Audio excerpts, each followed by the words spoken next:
बाक्सा जिल्ला दुलाराय बर' हारिमु आफादा दिनै खुंगा नैथि बैसागो फोरबो फालिथाय बे हाबाफारिखौ लादों। जोंनि बालिहाज्रि होननाय बाक्सानि बालिहाज्रि होननाय गामियाव थारैनो बे हाबाफारियाव बाहागो लानो मोननानै गोजोननाय मोनदों।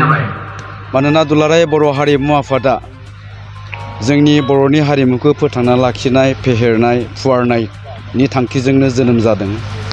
दिनै जोंनि मोनफ्रोमबो बर' हारिमुनि जिल्ला आफादानो होन बा सेन्ट्रेल गौथुमानो होन बे बैसागो बोथोराव जों गावनि गुबै हारिमुखौ लानानै जोङो रंजाबोबाय थादों। गावनि गुबै दामजु खाम, सिफुं, सेरजा बेफोरखौ लानानैनो जोङो रंजाबोबाय थादों। थारैनो दिनै जों बाक्सा जिल्ला दुलाराय बर' हारिमु आफादाबो दिनैनि नैबे दिनावहाय जोंनि बर'नि गुबै मोसानाय बागुरुम्बा मोसानाय, खेराइ मोसानाय, खाम, सिफुं, जथा, सेरजा दामनायनि गेजेरजों जोङो बैसागो फोरबोखौ फालिदों। आरो बे फालिथायनि गेजेरजों जोंनि हारिमुखौ, जोंनि बर'नि मोसानायखौ, दामनाय मेथाइ रोजाबनायखौ जोङो बुहुमनि गेजेराव दिन्थिनो हादों। आरो बिनि अनगायैबो दिनै नैबेयावहाय उन्दैफ्रा गेदेरखौ मान होनाय, खुलुमनाय, गेदेरफ्रा उन्दैनो बोर सारस्रिनाय बेबायदिबो हाबाफारि लानाय जादों। दा बे हाबाफारिखौ बेखेवफैनो गोनांमोन जोंनि बिटिआरनि मानगोनां स्पिकार बिथां कातिराम बर'आ, नाथाय मोनसे हरखाबै गोनांथार गुबुन हाबाफारि थानायनि थाखाय बिथाङा आंनो बे हाबाफारिखौ मावफुंनो बिबान होनायलाय बे हाबाफारिखौ आं मावफुंनो मोननानै जोबोद गोजोननाय मोनदों। दा बेफोरबायदि हाबाफारिनि गेजेरजों थारैनो जोङो गोदोनिफ्राय बैसागो बोथोरावहाय जोंनि जि ट्रेडिसन दङ, परम्परा दङ, जे गेदेरफोरखौ उन्दैफ्रा खुलुमनाय, बोर बिनाय, बेफोरबायदि जोंनि माबाखौ परम्पराखौ, ट्रेडिसनखौ जोङो लाबोफिननो हागोन। जों बेखौनो आसा खालामनो हायो। बेखौल' बुंगोन जे जोङो गोदानखौ बोजबनानै हथात गुबुननि जि कालचार, बे कालचारखौ बोजबनानै जोंनि गोजामखौ जाहाथे जोंनि गुबै जि हारिमु, बर'फोरनि जा गुबै हारिमु, जों बेखौ बावगारलाङा, आं बेखौ आसा खालामगोन। जोङो गुबुननिखौबो लानांगोन, गोदानखौबो बोजबनांगोन। दा बेबायदि होननानै जोङो खिन्थु गोजामखौ बावगारलांबा जानाय नङा। दा बेखायनो मोनसे समाव जोंनि गेजेरावहाय खाम दामग्रा, सिफुं दामग्रा, सेरजा दामग्रा दा बेफोरबायदिनि आंखाल जादोंमोन। बर'नि बागुरुम्बा मोसाग्रा, बैसागो मोसाग्रा बेफोरनि आंखाल जादोंमोन। ओंखायनो बेबायदि खैफोदनि समाव जोंनि दुलाराय बर' हारिमु आफाद, लोगोसे दुलाराय बर' फरायसा आफाद, जोङो मोनफ्रोमबो ओनसोलफ्रावहाय खाम दामनायनि, सिफुं दामनायनि, सेरजा दामनायनि मावबादा, वर्कशप बेफोरखौ लाबोबाय थानाय जादों। आरो जायनि जाहोनाव दिनै जोंनि गेजेराव लाइमोनफोरनि गेजेरावबो खाम दामग्रा, सिफुं दामग्रा ओंखारबाय। दिनै बागुरुम्बा मोसाग्रानि जोंहा आंखाल गैलिया, खाम दामग्रा, सिफुं दामग्रानि आंखाल गैलिया। ओंखायनो आं सानो बे बैसागो बोथोरावहाय जोङो जोंनि नैबेखौ जाहाथे जोंनि बर'नि बैसागो मोसानाय बा बर'नि दामजुखौ थाल्ला दोनथारनानै जों खालि मडार्न खौल' जोङो लाबाय थाबाबो जानाय नङा। नाथाय आं बेखौ बुङा जे बिथांमोना वेस्टार्न कालचारखौ फल' खालामनाङा, जोङो गोदानखौ लानो नाङा, आं बेखौ बुङाखै। खिन्थु जाहाथे जोङो नैबेखौबो, जोंनि गुबै हारिमुखौबो समान समानै लांफाबाय थायो, आं बेखौनो खावलायगोन। बर' हारिमु आफादा थांनाय बोसोरनिफ्राय 7 बैसागो फोरबो फालिथाय बे हाबाफारिखौ मावफुंनो आखायाव लादोंमोन। देग्लाय बेनिनो नैथि 7 बैसागो फोरबो फालिथाय हाबाफारि जादों। दिनै बे हाबाफारिनो नैथि साननि हाबाफारि। बे हाबाफारिखौ जोङो मिरु दुलाराय बर' हारिमु आफादा जि खुंफुङा बेजों लोब्बा लायालासिनो जों बाक्सा जिल्ला दुलाराय बर' हारिमु आफादा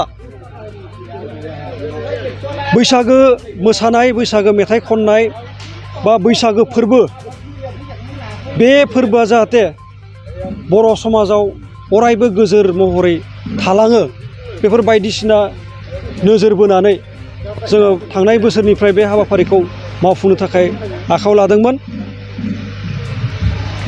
बेनिनो दिनै नैथि साननि हाबाफारि। जाहाथे जोंनि बर' समाजाव बैसागो फोरबोआ अराय गोजोर जानानै थालाङो। आरो बे थालांनायनि बेलायाव जों गोदो जेरैहाय जोंनि दोरोङारि आगजु दामनानै जोङो रंजायोमोन, मोसायोमोन, बे जिनिसा जाहाथे थालाङो, जायनि थाखाय जोंनि दानि जेनेरेसना दामनाय देनाय दोरोङारि दामनाय देनाय आगजुनि सोलायै देक दामनानैसो मोसानाय जालांदों, मेम'रि दामनानैसो मोसानाय जालांदों। जाय मोसानाया गोजोर नङा, जाय मोसानायजों जोङो बैसागो फोरबोखौ जोङो बा बैसागो होननाय फोरबोखौ जोङो हयथ' उननि समाव बर' समाजाव गोमालांनोबो हागौ। बेफोर मोनसे सिन्ताधाराखौ नोजोर बोनानै उननि जेनेरेसना जाहाथे जोंनि दोरोङारि दामजुजों दामनानै मोसानाय मेथाइ खननाय बेफोरखौ जाहाथे सोलोंनानै लाखिनानै जाहाथे बर' समाजाव बियो गोजोर जानानै थालाङो।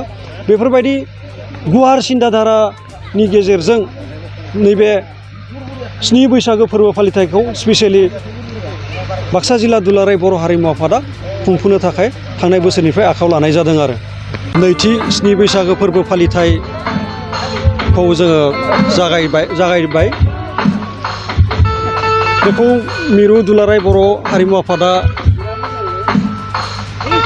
जियानो खुंफुङा मानो जोङो बाक्सा जिल्ला हिसाबै जों मोनसे बैसागो मोसानाय बा बैसागो खननाय बेनि सायाव मोनसे बा बैसागो फेस्टिभेला बर' समाजाव जाहाथे गोजोरै थालाङो, बेफोरबायदि माखासे नोजोर बोनानै जों बाक्सा जिल्ला दुलाराय बर' हारिमु आफादा थांनाय बोसोरनिफ्राय बाक्सा जिल्ला दुलाराय बर' हारिमु आफादा बैसागोनि 7 खालारखौ टारगेट खालामनानै जोङो 7 बैसागु फोरबो बे मुं होनानै जोङो बोसोरफ्रोमबो खुंनायनि मोनसे थांखि लादों। बे लेखाहाय देग्लाय नैथि बोसोर, बे नैथि खुंगा 7 बैसागो फालिथायाव दिनै नैथि सान। बेवहाय जोङो फुंनिफ्राय जोङो गौथुमारि फिरफिला दैखांनाय, बैसागोनि फिरफिला दैखांनाय, गोथैसि बावनाय, दंफां फुलि गायनाय, बेनि उनाव जोङो बोर बिहो हाबाफारि जोङो लादों। बोर बिहोनि ओंथियानो जाबाय बोर होनाय आरो बिनाय, माने उन्दैया गिदिरनाव बोर बिनाय आरो गिदिरा उन्दैनो बोर होनाय। बे हाबाफारिया दा बावैसो जाफुंलांबाय, बेयो खोब मोजाङै जादों।